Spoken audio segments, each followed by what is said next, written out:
Welcome to FICOM World. In this video, we will do some practice questions for naming of compounds. We have a list of compounds, we have to name that. So first we have to determine the type of compound. Let's go with first example, CaS. Ca is calcium. Calcium is a metal. It belongs to group 2. And sulfur is a non-metal. A metal and a non-metal makes ionic compound. So this is a simple ionic compound. And in simple ionic compound, we are not using any prefixes.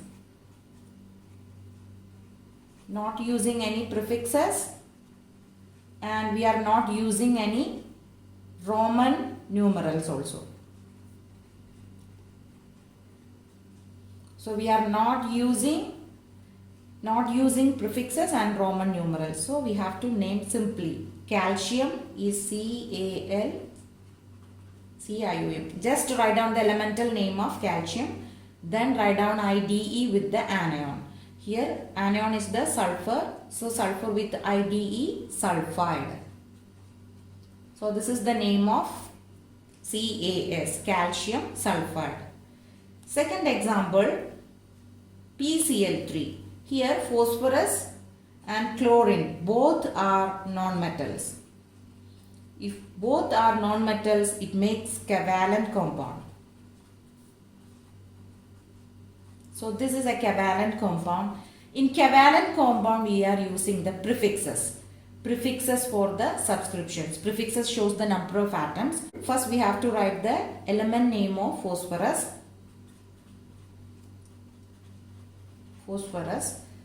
Then we have to write the second element with the IDE. So chlorine with IDE, chloride. Then we have to mention the subscriptions as prefixes.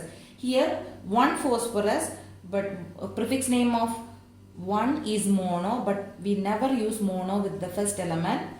Then we have to take the prefix 3. 3 stands for tri. So write down tri here, means there are 3 chlorine. So phosphorus trichloride. So this is the name.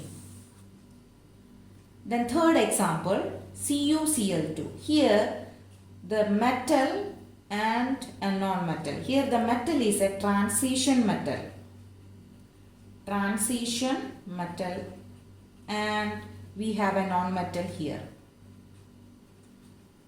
A transition metal and a non-metal also forms ionic compound.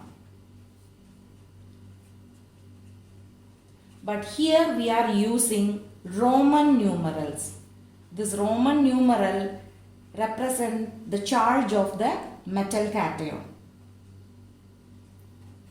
So we have to find out the charge of the metal cation first, because the transition metal ion is a multivalent ion. We have 2 chloride ions, so each one carries -1 charge. Total charge should be -2. We have the copper now. The total charge of the compound should be 0. So the anion has -2, the cation should carry +2. Now copper has the charge 2+. Then how to name the compound? Write down copper, and in bracket we are representing the charge of the metal cation, copper ion, in Roman numeral. 2+ stands for II. Then write down the anion, chloride. So this is the name of the compound, copper to chloride. Now we have another example. Here aluminium. Aluminium is a metal and a polyatomic anion.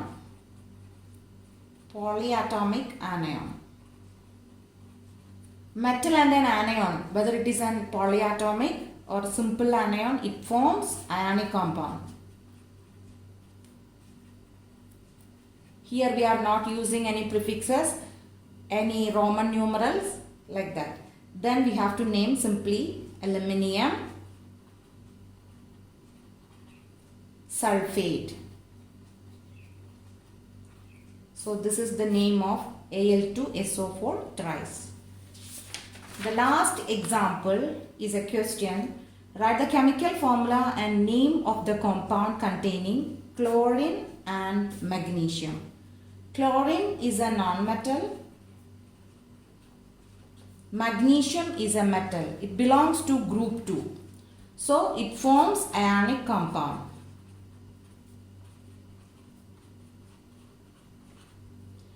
Chlorine is Cl, magnesium is Mg. Write down the charges. Chlorine is -1, magnesium belongs to group 2, so it has 2 plus charge. So we need 2 chloride ions to make the charge balance.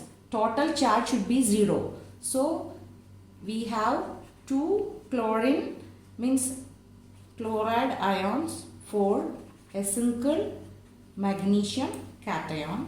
Now we have the formula Cl2Mg. If we write the formula like this, it will be wrong. We have a rule, we have to mention the cation first, then anion. So our actual formula is MgCl2. Thanks for watching. If you like my video, please subscribe. Have a nice day.